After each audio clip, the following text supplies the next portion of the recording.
existe de plus en plus d'applications pour développer les enfants, et puis surtout pour qu'ils puissent jouer. Quelles sont les règles et à partir de quel âge on peut mettre une tablette ou un téléphone dans les mains de nos enfants?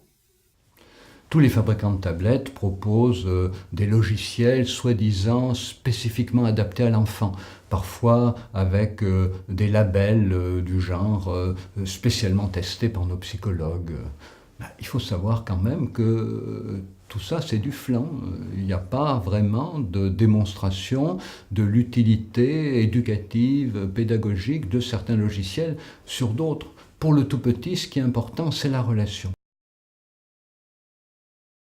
Alors évidemment, on peut utiliser un logiciel avec un tout petit, et alors lequel choisir?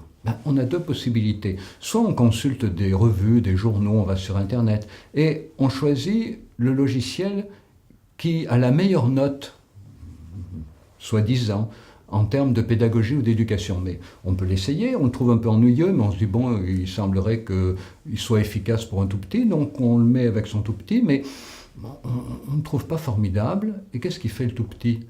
Il voit qu'on ne rigole pas. Il voit que le parent paraît plutôt s'ennuyer. Qu'est-ce qu'il en déduit, le tout petit?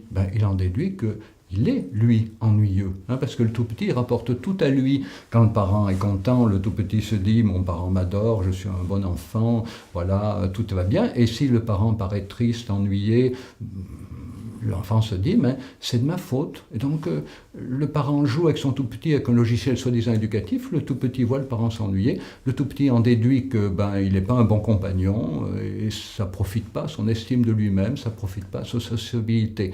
C'est pour ça que le logiciel que vous devez choisir, messieurs, mesdames les parents, c'est des logiciels qui vous font plaisir. Testez les logiciels qui vous amusent, qui vous font rire, et vous les utilisez avec vos enfants, vous riez avec eux, rien de mieux pour l'enfant.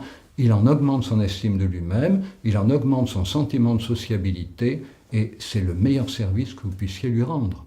Donc, voyez, c'est bien de regarder des revues pour trouver les bons logiciels, mais il y a une autre manière de faire. Dans votre entreprise, à l'école, à la crèche, mettez un post-it. Est-ce qu'il y a un parent qui a trouvé un logiciel drôle, amusant, qui fait plaisir? Vous aurez sans doute une réponse. Pas une réponse de spécialiste, une réponse d'usager, et là vous aurez matière à vous amuser avec votre enfant.